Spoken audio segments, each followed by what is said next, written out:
Welcome to It's a Crime. I'm Linda, and today we're going to be talking about JJ Vallow and Tylee Ryan. I'm going to share a little more insight about them and also dive in a little deeper as to where the heck these kids may be, whether they are in hiding or if they are no longer with us. And that's the biggest debate, isn't it? But children just don't go missing. They have to be somewhere. The question is, where?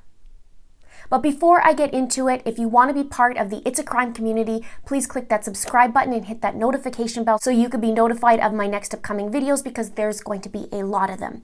Give a like if you do support this video and share this video where you can. With that being said, let's get into it. I'd like to first start with Tylee Ryan, as I'm starting to notice a few more things with Tylee, and I wanted to see a little bit more about who she was and what could have happened. Or explore that anyway.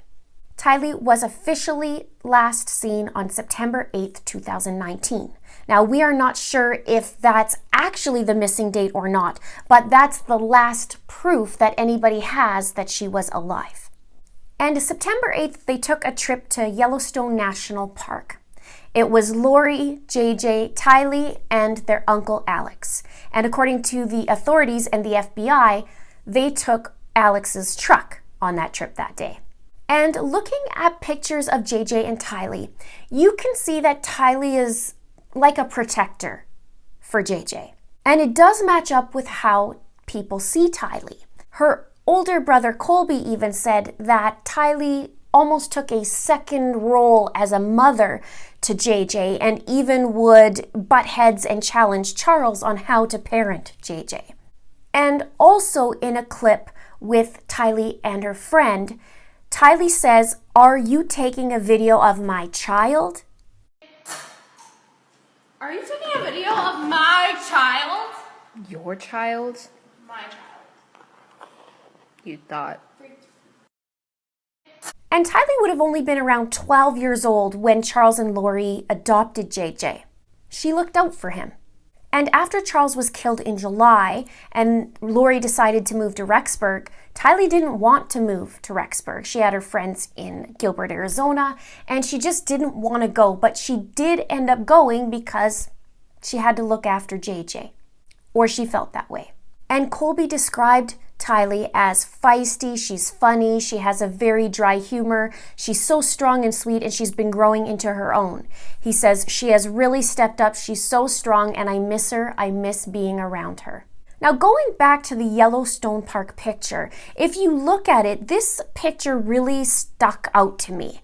Not only is it the last day that Tylee was seen, but look at the look on her face.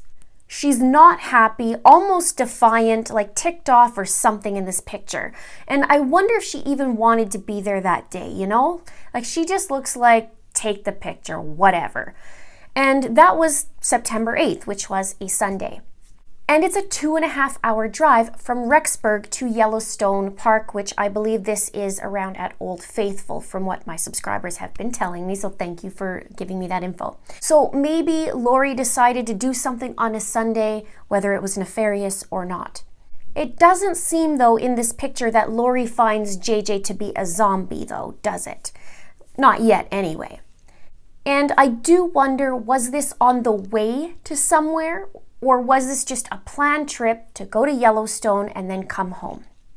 Because JJ actually did have school that next day, which would have been the 9th of September on a Monday, and JJ would be going back for another couple weeks of school before he goes missing. And from the looks of it, it seems like Tylee had to keep Lori's behavior in check as well.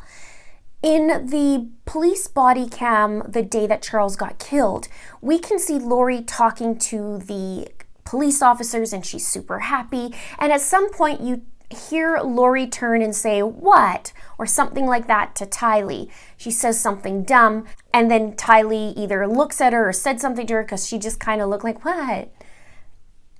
But also I think this because in the body cam before this, when Lori and Tylee were at the police station and Lori's purse was stolen, you can see Tylee a few times trying to control the situation as well with her hands, touching her mom's hand and also saying a few things. So It's kind of a role reversal, isn't it? I mean, she's the daughter, not the mom, right? So I wonder how Tylee felt. Was she feeling like she has to watch her mom's moves because she says stupid things and does stupid things? And, you know, she has to take care of her mom and she has to take care of JJ too. So it's an interesting dynamic in my opinion. So they all moved to Rexburg in September, and at the end of August, Lori makes a pit stop to go see Colby and let him know that she's moving, but she doesn't say that she's actually moving to Rexburg. And Colby didn't know that according to his interviews. So they stop and see him on August 29th. On August 30th, Colby FaceTimes Tylee, and that was the last time he got to talk to her. Well, officially talk to her, because after that it was through texts, and Colby said it didn't seem like that was from Tylee. Now let's talk about the nanny from Rexburg for a second and what Lori tells the nanny about Tylee. Lori hires a nanny from care.com, and on September 18th she comes over and first visits JJ. And Lori tells her that Tylee is going to school at BYU in Rexburg, but we know that's a lie because there's no documentation or records of Tylee going to BYU. And the nanny also explained that she saw Tylee come by to do laundry or for dinner, but didn't seem to live there. Now, my question is, if the nanny's first time was September 18th and Tylee went missing on the 8th, how could the nanny possibly have seen Tylee do laundry and come over for dinner if Tylee was missing? Or is this a case that the nanny thought Tylee was somebody else? Because that's a 10-day gap from the 8th to the 18th, right? Tylee's birthday was then on September 24th, and Colby reaches out to Tylee saying, hey, happy birthday. This was a couple days later. And he gets some texts back, but he says that her response is typically not how Tylee would answer, and he's talking about this in a Dr. Phil interview. Then in October, Tylee's Venmo account was used twice, and Colby explained that his mom would use the Venmo account to send him money. He said, my mom is not tech savvy, so Tylee's account for Venmo was the account she used to transfer money to us. Also in October, Tylee's friend receives a text from Tylee and says it doesn't seem like it's coming from her either. And the text said, hi, miss you guys too, love ya. And the friend says that she spelled out her words for the most part, which was odd. And plus she would have texted more if I reached out. So she is saying it's weird, and so is Colby at this point. And her friend also described Tylee as an awesome friend and is so smart and sassy. I can't wait to find her. And even Colby asked Tylee, hey, I'd like to FaceTime you. And she sends texts back saying, I can't right now, couldn't talk on the phone, and just kind of avoided the situation. That makes it pretty sketchy. Now, witnesses report hearing Lori saying that Tylee died a few years ago. So that's also not good. And Tylee's phone was found with Lori in Hawaii, along with her and JJ's birth certificates.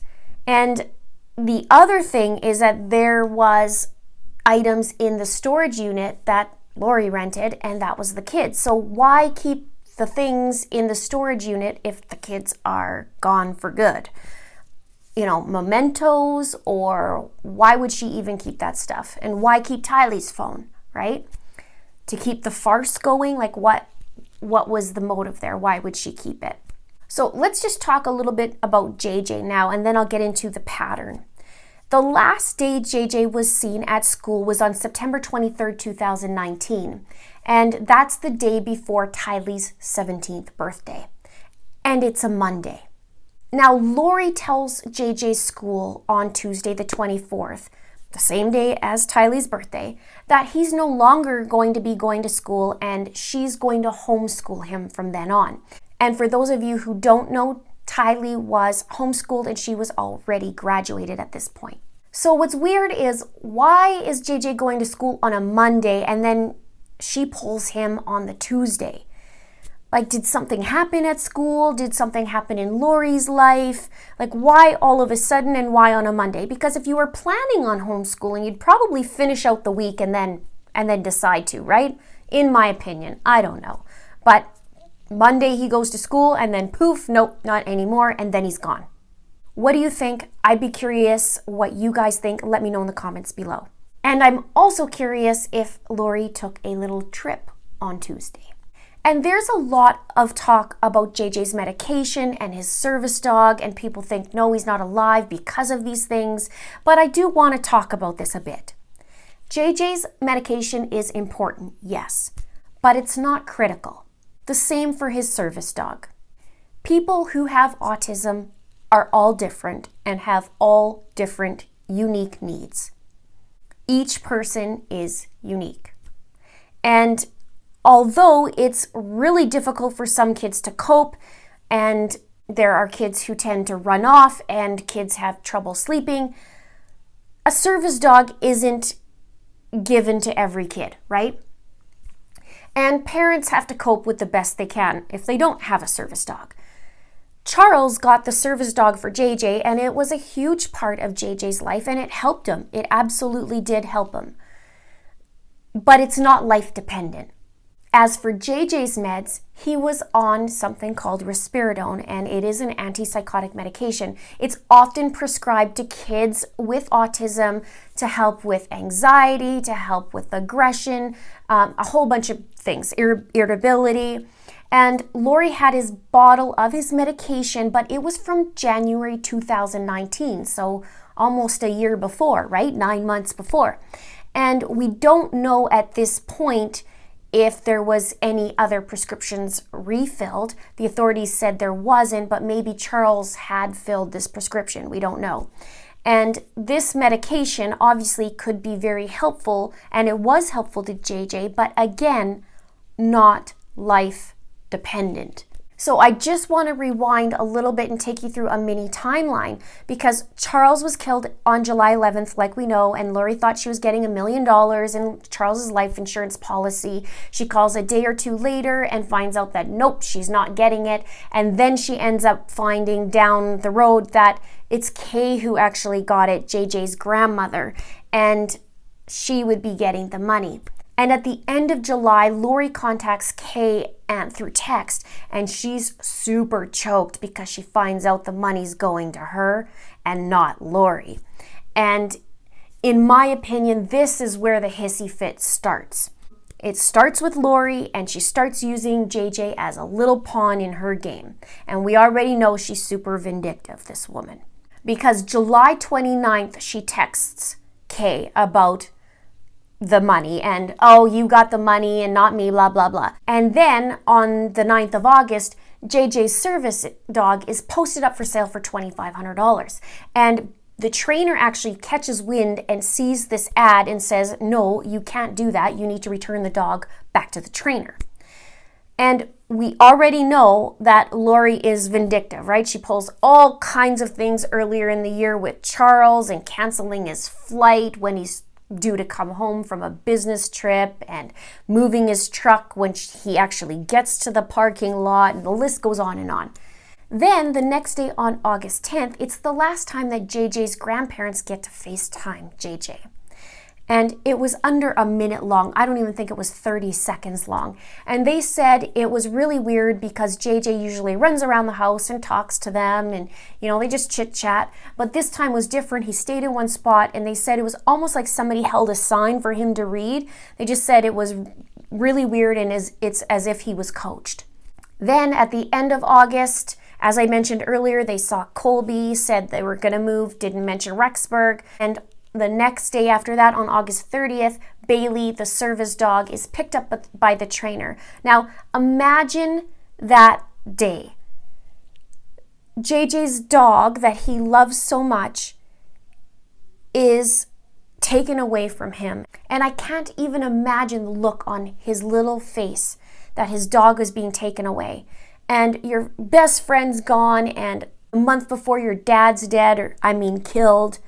And I wonder what lie Lori actually told JJ about his dog. So Off to Rexburg they go, and by September 3rd, it's JJ's first day of school in Rexburg at a school that isn't even remotely the same as his specialized school that he went to in Arizona. And speaking of that old school, it was September 5th that Lori withdrew JJ from the school via email and phone. And that school was called the Life Academy. Now, 3 days later, at the end of the school week, they go to Yellowstone Park, and it's the day that Tylee's last seen. And what I wonder is, if they were planning on killing Tylee, why make the move to Idaho with her? They get there, and then a week later, then they decide to kill her. Like, why then, right? So then on Monday, September 23rd, JJ goes to school. And by Tuesday, the 24th, he gets yanked out of school and is said to be homeschooled from then on. And that's the last time anyone has seen JJ. Now the question is, why would Lori send an email and disenroll JJ officially instead of just, whoops, the kids are missing and that's it? Like, why would she actually go to the trouble of disenrolling him in there? Maybe to cover tracks? I don't know. Again, let me know in the comments. And Lori told the babysitter that JJ was with his grandmother for a few weeks so she wouldn't need her services anymore. And Lori told the authorities that JJ was actually with a friend, namely Melanie Gibb, back in Arizona.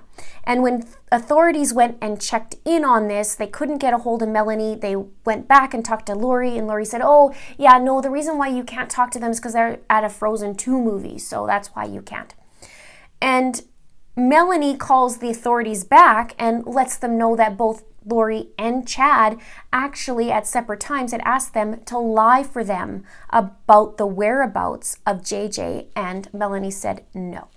And when Chad was searching in Hawaii for places, he actually emailed a homeowner and he said that they were looking for a place and that they had no minor children. So red flags all over the place, right? And Chad's family said that they were told that Lori didn't have any minor children either. But Chad did tell authorities that he saw JJ in October. So which one is it, Chad? Now on November 26th, the welfare check gets called in for JJ, and by November 27th, authorities go back with a search warrant, and Chad and Lori are MIA, and they decide to head to Hawaii. And while they're in Hawaii, I mentioned how Lori has Tylee's phone and birth certificate. Well, she also has JJ's iPad and his birth certificate as well. The weird thing is, though, is the birth certificates are actually in the rental car, like with her. So I find that super weird. Why are you carrying their stuff? Either you have it in a safe spot in your suitcase, but why do you have it in the rental car in the glove box? I find that weird. Or in general with her. So here's where it gets interesting. She begins logging into JJ's previous school on this app at the Life Academy. And it's an app called Blooms, and it's quite the app. It actually helps teachers communicate with the parents, and they share what they're doing in class. They can talk about their behavior. It's a really cool app. It says, Blooms is the parent-teacher communication app that helps keep everyone informed with two-way messaging, calendar integrations, class updates, and more. All these features have helped Blooms be recognized as one of the best parent-teacher school communication apps. So Lori, while she's in Hawaii, logs in on December 9th. And this is the day before Chad and Lori officially move into their new Hawaii place. She logs on December 20th, on January 8th, on January 31st, and February 4th she logs in again. Then she's arrested at the end of February also, and there's no logins, and they cut off access. But she's super active in December and January and part of February. So the first thing I thought of is, why? If the kids are gone, why is she logging into this app? One of the interesting features I found was two-way messaging. And so I thought, well, maybe she's communicating with somebody in there, right? And I did wonder if somehow she was logging in to get the school curriculum, daily or weekly, and keep JJ going in school and homeschooling. Just like she mentioned, he's going to be homeschooled. Now, this is what makes me wonder if JJ was actually hidden and not something worse, because why do this, right? I'll get to more in a minute. It's not like she could fake that she was homeschooling JJ from Life Academy, because the authorities would have found that out. So I also thought, well, Tylee was homeschooled and knows how to do it, so maybe Tylee was homeschooling JJ and logging in, even though she's missing, but maybe somewhere they're getting the curriculum and homeschooling them. Could be far-fetched, I don't know. But then I started looking for patterns, and lo and behold, I found one. Lori logs into this app a day or two after something important happens. Check this out. On December 6th, law enforcement serves a search warrant to JJ's old school Life Academy in Gilbert, Arizona. 3 days later, on December 9th, Lori starts logging in. On December 20th, law enforcement officially announced the investigation into the disappearance of JJ and Tylee, and that same day, Lori logs into the app. On January 7th, Larry and Kay Woodcock announced the $20,000 reward for the kids. The next day, on the 8th, Lori logs into the app. On January 30th, that is the official day that Lori hasn't produced her children. And the next day, another log on into the app. Then on February 4th, law enforcement receives records from Life Academy that Lori continued to get access to that app and kept logging in. And that same day, Lori accessed the app. That same day as well, her access gets cut off. Super interesting pattern. I don't believe it's a coincidence, and it matches up with important dates. Now, Ian Pulowski, Melanie Boudreau's new husband, wrote that Melanie told him that she was concerned that Alex might have had something to do with the disappearance of JJ and Tylee. And it says, Melanie had been told by Chad and Lori that their children had been possessed and had become zombies. She shared concerns that she's been told Brandon Boudreau needed to die, and that may indicate that Tylee and JJ needed to die as well. She told me she was worried that Al may have had to take care of the kids. She explained that Al had great faith and never wavered in his trust in the Lord. No task would be too difficult or great for him. So here's where the zombie things come in, and at this point, we don't put anything past Lori and Chad, right? Crazy things have happened. Alex died, Tammy died, kids are missing, potentially dead as well, and their beliefs are so left field that they believe they're gods and people are becoming zombies and just all these crazy things. Now, another thing that I'm questioning is, why wasn't there ever a search party? Yes, it was 2 months after they saw the kids, but Evelyn Boswell was missing for 2 months and there was search parties done. I've never heard of search parties being done at all. Have you? So it's not looking so good, and things are heating up with Chad and Lori as they're getting into trouble and being investigated for conspiracy of murder, and attempted murder. And they just need to say where the kids are, unless they can't because they're no longer anywhere. Now, if you do have information, you can contact the FBI and also the National Center for Missing and Exploited Children at 1-800-THE-LOST. And let's have a chit-chat below and talk about this, and especially the new pattern. I would love to hear your thoughts. That is super interesting. Subscribe if you haven't done so already. Give it a like and share this out where you can. Thank you so much for watching. See you soon.